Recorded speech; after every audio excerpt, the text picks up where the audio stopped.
Let's start with what's in my nose now. I don't know the diameter of this one.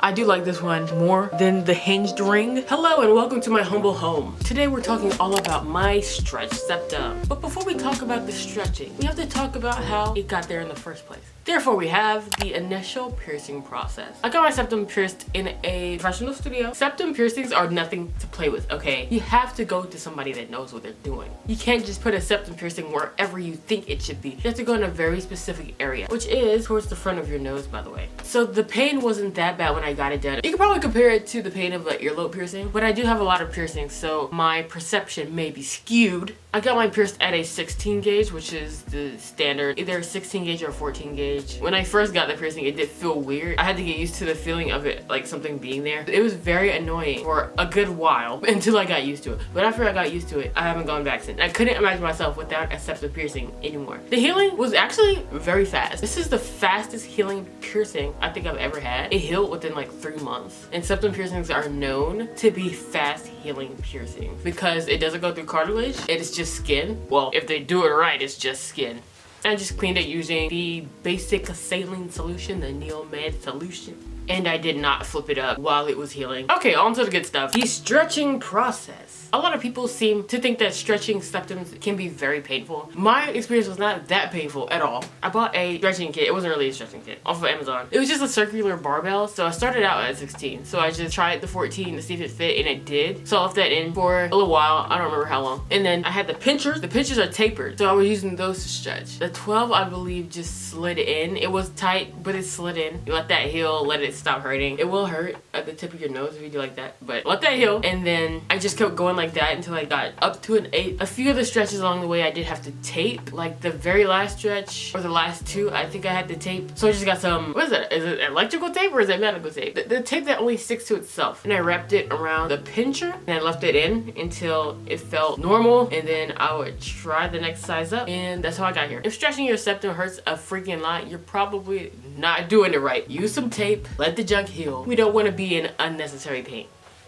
And the healing for the stretching process was pretty fast. It didn't take 3 months in between stretches because I'm assuming because the piercing is already there. It's pretty much just a healed piercing. You're just modifying a little bit. So maybe a few weeks to a month in between stretches. But my stretching process went pretty fast. Like I think I stretched up to an 8 within 2 to 3 months. You may ask, why did I want a stretched septum? It looks weird. It's not the norm. I wish I could tell you that. I have a lot of fashion senses. Okay, the whole all type of gothic style is one of them I do appreciate. Thought I'd give it a try. Also, I was going to stretch my earlobes, but then I decided not to. So I was like, you know what, I'm gonna just stretch my septum instead. So here we are. The thing about stretch septums is you can wear the stretch jewelry, but you can also wear jewelry that sizes smaller. If you can put a tunnel in, you can wear all the different jewelry. So you know, why not have a wider variety? I have tried putting in a tunnel. It did not go good. Still trying to figure out how to finesse that. And also, you want to use metal throughout the journey. Acrylic is not good for your skin, which is plastic, by the way. Also, when you have a stretched septum, you can stack your ring. Now, there is a separate way of stretching where the hole would be more long than just a circle. It will be shaped more like this so that the rings can lie flat, but you can still wear multiple rings even if you have a traditional stretched septum like mine. Next, we should probably talk about how other people react when they see it. My mom doesn't understand it, and honestly, she never has from the day I got it pierced. I don't actually think she noticed that I even stretched it. Strangers in the outside world do stare, especially when I'm wearing the big boy. It definitely is an acquired taste, and it is a very niche thing to have a stretched septum. One thing to consider, and that's with any piercing, is your job. My last job was at an office. They were very traditional. They didn't want any of the piercings on my face showing. And honestly, I'm not even the type of person that takes out their earrings when they go to sleep at night. So I really didn't want to take my piercings out, especially not my nostril piercings. There's really no way to hide them. And for my septum, I could have bought a retainer, but I didn't. Also, you should probably know that stretching your septum can alter the shape of your nose, especially once you get to the bigger gauges. The bottom of your nose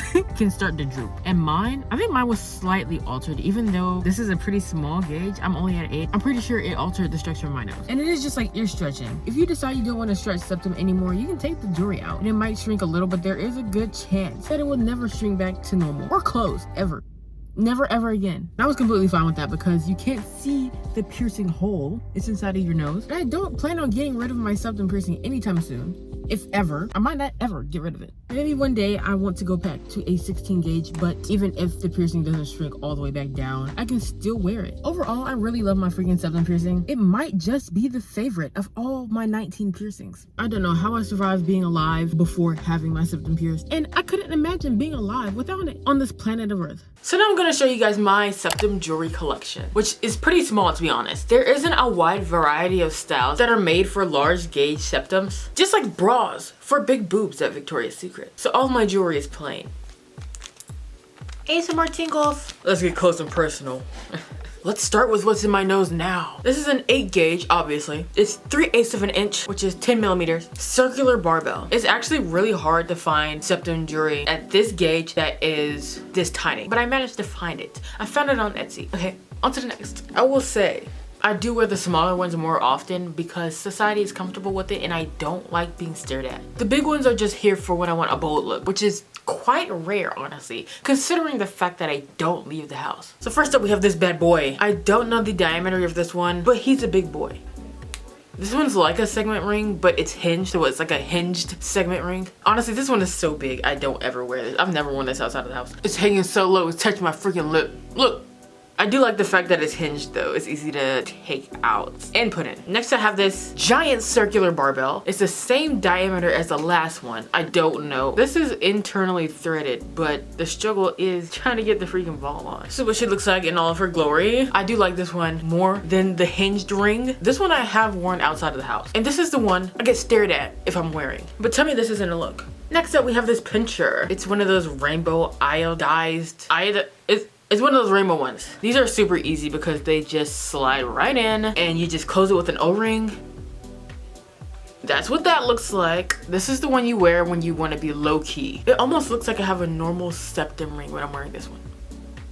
And the last one we have, you've probably seen me in this if you've ever seen any of my videos before. It's a very small, very low-key. This is 3/8 and it's a CBR. This one is not a traditional CBR. It is made to be easier to put in. When you do have the thicker jewelry though, you're gonna need some of these.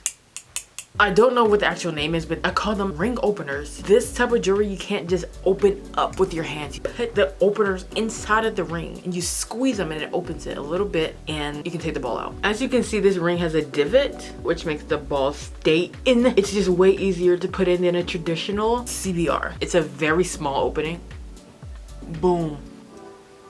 Use the ring opener to open it back up and slip the ball in. It's pretty easy. And yeah, there's no chance you're gonna get this out. If you ended up somehow at the doctor and you need to take this out, you're screwed. You're not getting it out without these. And last but not least, I have these. These are 8 gauge tunnels. They're silicone because I needed it to be flexible to get inside of my septum. I have not been able to get them in. Have I really tried? No. But I just have those so I can wear a smaller gauge, such as a 16 gauge, if I ever wanted to. So that's all of my actual 8 gauge jewelry. I hope this video was very informative and helpful. If you're thinking about stretching your septum, or if you already have a stretched septum, I'm gonna change my ring back to the original piece. And yeah, thanks for hanging out.